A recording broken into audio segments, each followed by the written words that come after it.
Allahu Akbar, Allahu Akbar. La ilaha illallah wallahu akbar. Allahu Akbar walillahil hamd. Aidin wal aidat rahimakumullah. Alhamdulillah, puji beserta syukur kita panjatkan kehadirat Allah Subhanahu wa ta'ala, Allah yang maha suci dan Allah yang maha tinggi, yang masih mengizinkan kita semua untuk berhimpun pada kesempatan pagi hari ini. Hari ini kita semua hadir di tempat ini bersama-sama dengan ratusan juta penduduk di bumi, bahkan miliaran penduduk di bumi ini, untuk kemudian bertakbir, bertahlil dan bertahmid kepada Allah Subhanahu wa ta'ala.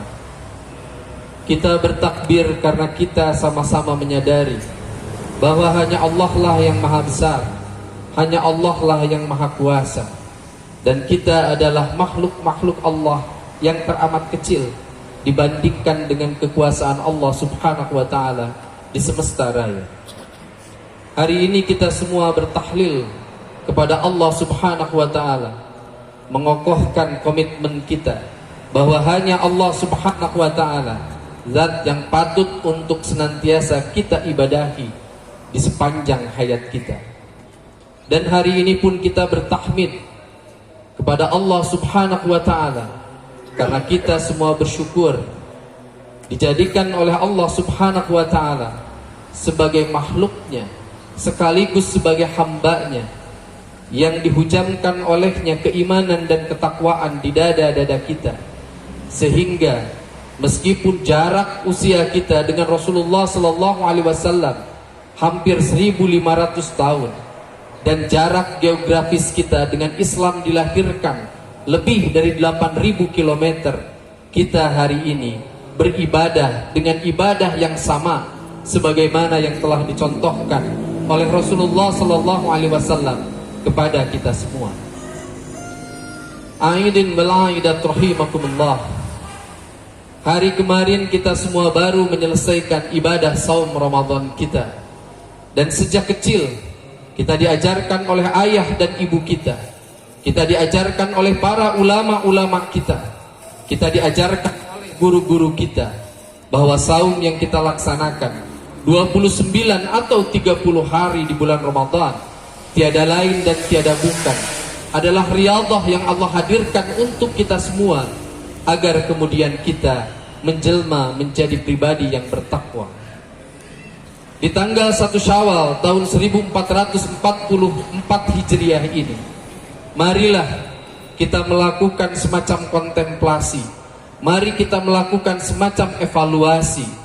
Apakah ibadah saum yang sudah kita lakukan tidak hanya di tahun ini, tapi berpuluh-puluh tahun yang lalu, apakah kemudian telah menyampaikan kita pada tujuan pensyariatan saum, yakni la'allakum tattaqun, agar kemudian kita menjelma menjadi pribadi-pribadi yang beriman dan bertakwa kepada Allah Subhanahu wa ta'ala.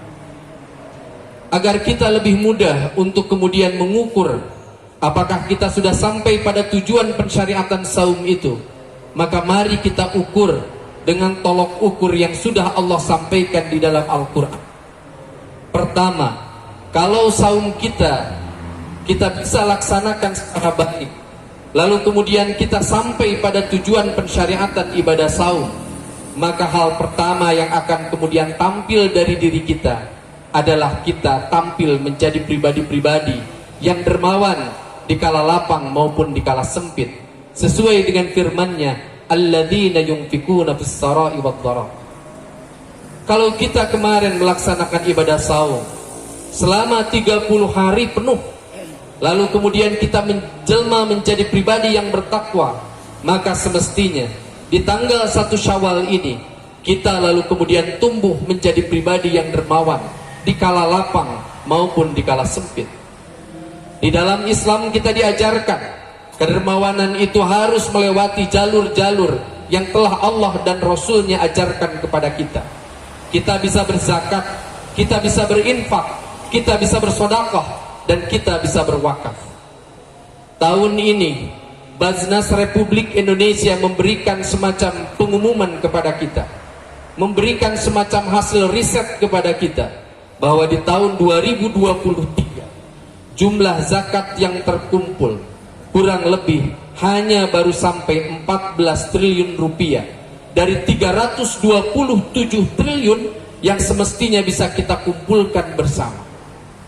Kalau kita hitung secara persentase, maka itu artinya dari 100% zakat yang harusnya terkumpul, baik itu zakat mal maupun zakat-zakat yang lainnya, maka hanya baru terkumpul 4,27% zakat yang kemudian kita kumpul pada tahun ini. Mari kita bayangkan, apabila kemudian kita semua punya kesadaran membayar zakat yang tinggi, maka angka 327 triliun itu bisa kita sulap menjadi 327 universitas dengan kelas world class university, dengan kelas internasional, dengan kelas kampus-kampus yang luar biasa, dengan kelas kampus-kampus yang punya kualitas tinggi, yang kelak kampus-kampus itu tidak hanya bisa diketuk pintunya oleh orang-orang yang tidak berpunya, tapi juga pintunya bisa diketuk dari anak-anak yang berasal dan dilahirkan dari keluarga-keluarga du'afa. Dalam Al-Quran perintah zakat itu sangat imperatif. Khudh min amwalihim shadaqatan tutahhiruhum wa tuzakkihim biha. Kata Allah, ambillah sebagian dari harta mereka. Untuk apa? Untuk mensucikan hartanya dan untuk menumbuh kembangkan peradaban. Saya, ibu dan bapak yang berusaha menjadi generasi terdidik, tentu kita tahu kalau kita mencari universitas tertua di dunia lewat mesin pencarian Google, lewat smartphone kita, maka kita akan menemukan universitas tertua di dunia itu tidak didirikan di Amerika, tidak didirikan di benua Eropa, tidak di Asia, bahkan tidak di Australia. Universitas tertua di dunia itu didirikan di Maroko, namanya Al-Karuni University. Didirikan bukan oleh laki-laki, tapi seorang muslimah yang luar biasa, namanya Fatimah Al-Fikri, tahun 859 Masehi. Kapan Eropa punya kampus? Eropa baru punya kampus tahun 1088 dengan berdirinya Bologna University di Italia. Cukupkah dengan Al-Karuni University? Tidak. Tahun 970 sampai 973 Masehi, umat ini mampu membangun universitas kelas dunia, namanya Al-Azhar University di Kairo, Mesir, yang sejak tahun 970 sampai tahun 2023 kursinya digratiskan bagi anak-anak terbaik dari seluruh dunia. Oleh sebab itu, di negeri ini kita kenal para guru, para kaum cerdik pandai yang terdidik dari Al-Azhar, yang kemudian menjadi guru kita semua. Kita mengenal Profesor Quraisy Shihab, kita mengenal Tuan Guru Bajang, kita mengenal Ustadz Dr. Haris Muslim, kita mengenal Ustadz Tengku Hanan Ataki, kita mengenal Ustadz Yusuf Burhanuddin. Mereka adalah orang-orang yang terdidik di Mesir, gratis pendidikan dari mulai S1 sampai S3. Kenapa bisa seperti itu? Karena Al-Azhar didirikan dari kebaikan orang-orang yang membayar zakat, infak, sedekah dan wakaf. Yang kedua, kalau saum kita sukses di tahun ini, maka kita harus tumbuh menjadi pribadi-pribadi yang tidak lekas marah. Umat Islam itu nggak boleh seperti ilalang di padang gersang, yang mudah diprovokasi, yang mudah diadu-adu antara yang satu dengan yang lain, yang mudah dipanas-panasi, yang mudah dikipas-kipasi, sehingga yang satu bermusuhan dengan yang lainnya. Tahun ini kita semua sebagai bagian dari warga negara Indonesia, termasuk sebagai bagian dari umat Islam di Indonesia, diuji oleh Allah Subhanahu wa Ta'ala. Tahun ini penetapan tanggal 1 Syawal berbeda antara kita yang melaksanakan Id hari ini dengan sahabat-sahabat kita dari Persyarikatan Muhammadiyah yang mengawali Idul Fitri pada hari kemarin. Apa yang harus kita lakukan? Yang harus kita lakukan adalah kita tunduk patuh pada petunjuk syar'i. Kita berijtihad semaksimal mungkin. Tapi kalau kemudian ternyata hasil ijtihad itu berbeda, selama kemudian kita meniatkan itu untuk ibadah kepada Allah, maka yang salah akan diganjar dengan 1 pahala, dan yang benar akan diganjar dengan 2 pahala. Inilah yang kemudian harus hadir di tengah-tengah kita. Semangat kita menjadi muwahhid, semangat kita untuk menjadi pemersatu, semangat bagi kita untuk mengokohkan ukhuwah Islamiyah. Hadirin, aidin wal aidat rahimakumullah. Sekedar mengingatkan, Rasul pernah ditanya, apa syaratnya hamba untuk memasuki surga? Kata Nabi, la taghdab walaka jannah. Jangan kalian jadi pemarah, insya Allah kalian akan masuk ke dalam surga. Kepada siapa kita nggak boleh jadi pemarah? Kepada pasangan hidup kita, kepada anak-anak kita, dan kepada kedua orang tua kita, juga kepada manusia yang ada di seluruh semesta raya. Saya sering menyampaikan dalam sejumlah taklim di berbagai tempat, kalau suatu saat anak kita melakukan kemaksiatan, kalau suatu saat anak-anak kecil kita melakukan kenakalan, maka doronglah kita jadi pribadi-pribadi yang pemaaf. Saya sering menyampaikan, karena sangat mungkin kesalahan yang dilakukan oleh anak-anak kita, oleh keturunan kita, itu akibat dari ketidakmampuan kita sebagai orang tua untuk memberikan teladan yang nyata bagi anak-anak kita. Kenapa Nabi dalam waktu hanya puluhan tahun, 23 tahun bisa mengubah jazirah Arab yang tadinya penuh dengan kegelapan menjadi sebuah kawasan yang terang benderang dengan sinar hidayah Allah Subhanahu wa ta'ala?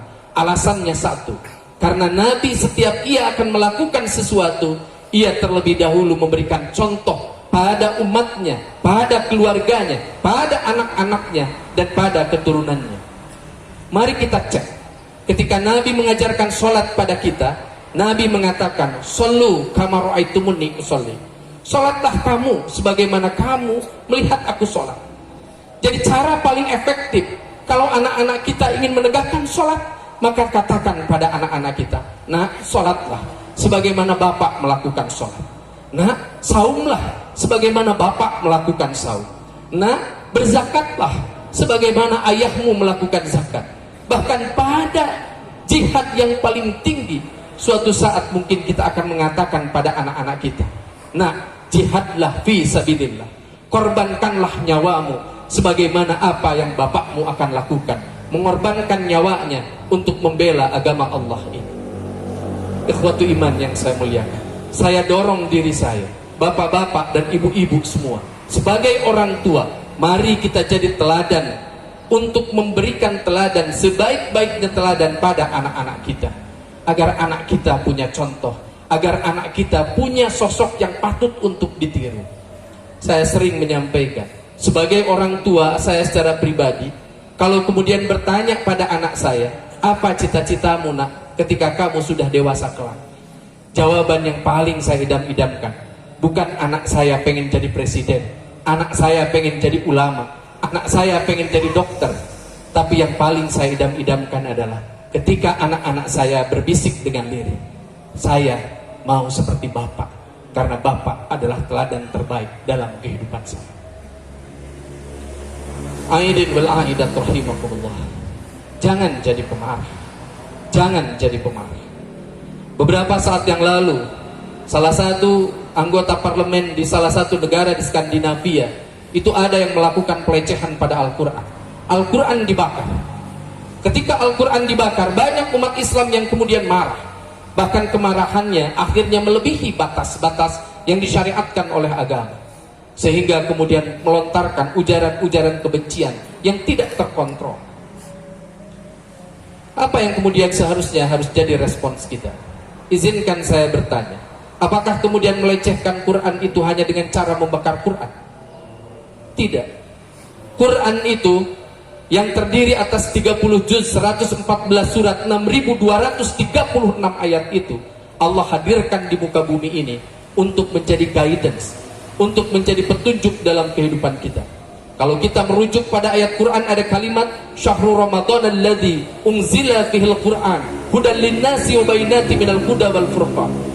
Kalau kita tidak menjadikan Quran sebagai hudan, bayan dan furqan, sebagai petunjuk, penjelas dan pembeda dalam kehidupan kita, maka sesungguhnya pada saat yang bersamaan secara syah dan meyakinkan, kita sesungguhnya sudah melecehkan Quran. Jadi melecehkan Quran itu tidak hanya dengan membakarnya, tidak membacanya saja itu melecehkan Quran. Kitab suci kita disebut Quran karena bacaan. Kalau ia nggak pernah dibaca, ia nggak lagi namanya Quran. Oleh karena itu, ikhwatu iman yang saya muliakan, hal kedua yang saya sampaikan ini intinya adalah, kalau kita saumnya sukses, mari kita menjelma menjadi pribadi yang tidak lekas marah. Yang ketiga, kalau saum kita sukses, maka kemudian kita akan tampil sebagai umat yang pemaaf. Karena dalam Al-Quran ada kalimat wal afina anin nas wallahu yuhibbul muhsinin. Mari kita jadi pemaaf. Kalau ada orang melakukan kekeliruan pada kita, mari kita maafkan. Kita sebagai kepala rumah tangga, Pak, kalau istri kita melakukan kekeliruan, maafkan kekeliruannya. Karena tanpa kita ketahui, ketika istri di rumah menunggu kedatangan kita, ketika kita sedang kemudian berjuang mencari nafkah, kita nggak pernah tahu kesulitan apa yang dihadapi oleh istri-istri kita. Bagaimana kemudian mereka merawat anak-anak kita yang merupakan titipan dari Allah Subhanahu wa ta'ala. Istri-istri kita yang duduk di belakang kita itu adalah makhluk yang multitasking. Ia tidak hanya sambil memasak. Di saat yang bersamaan dia harus mencuci. Di saat yang bersamaan dia harus mengerjakan pekerjaan-pekerjaan lain. Dan di saat yang bersamaan ia harus tampil sebagai al-ummah madrasatul ula, sebagai madrasah utama bagi anak-anak kita. Oleh karena itu, kalau suatu saat pasangan hidup kita melakukan kekeliruan, maka mari kita maafkan.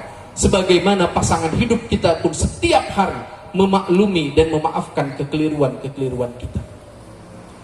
Kita yang hadir di tempat ini, mungkin sebagian ada yang punya trauma masa lalu, trauma dari pengasuhan yang dilakukan oleh orang tua kita. Mungkin ada yang masih menyimpan rasa kesal pada orang tua. Izinkan saya menyampaikan, orang tua yang Allah hadirkan di muka bumi ini adalah orang tua terbaik dalam kehidupan kita.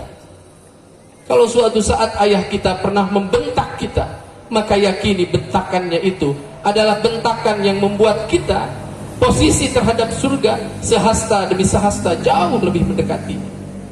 Kalau suatu saat ibu kita pernah kemudian mencubit kita, maka mari kita maafkan kekeliruan itu.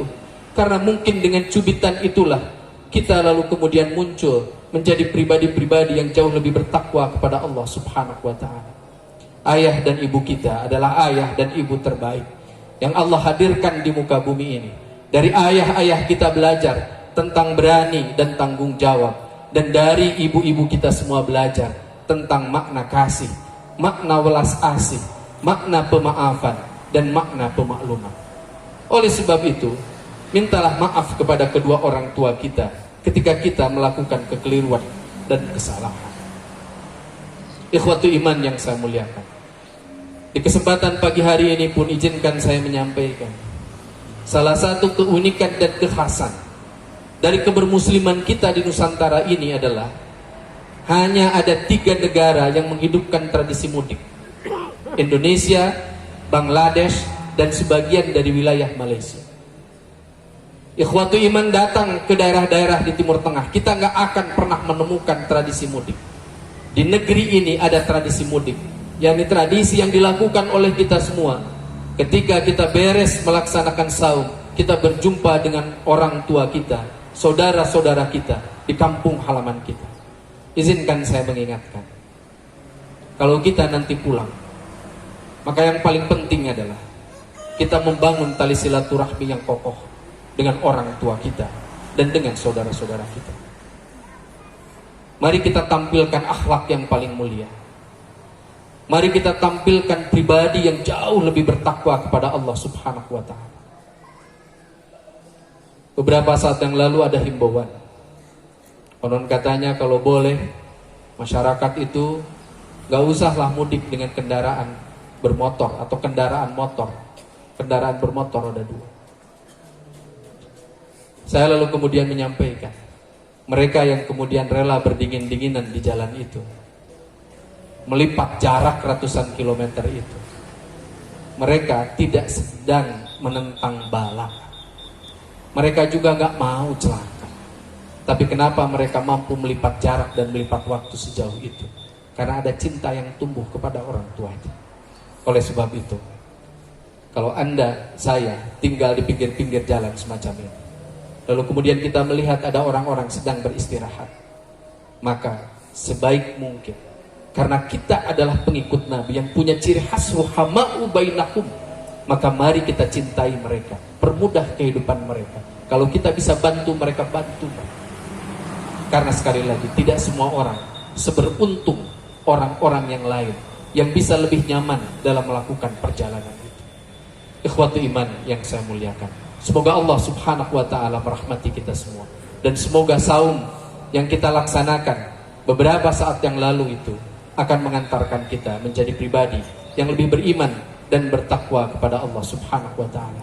Kita berdoa kepada Allah subhanahu wa ta'ala, semoga Allah merahmati kita, semoga Allah merahmati orang tua kita, semoga Allah merahmati guru-guru kita, semoga Allah merahmati para ulama-ulama dan pejuang agama ini, agar kelak ajaran agama ini bisa menjadi ajaran agama yang menerangi seluruh semesta raya. Izzul Islam wal Muslimin. Rabbana hablana min azwajina wa dhurriyyatina qurrata a'yunin waj'alna lil muttaqina imama. Rabbi habli minas shalihin. Rabbana la tuzigh qulubana ba'da idh hadaitana wa hab lana min ladunka rahmah innaka antal wahhab. Rabbana atina fid dunya hasanah wa fil akhirati hasanah wa qina adzaban nar. Aqulu qouli hadza wa astaghfirullah li wa lakum wa lakum minkum walhamdulillahi rabbil alamin. Wa ma yadhakkaru illa ulul albab. Wassalamu alaikum warahmatullahi wabarakatuh.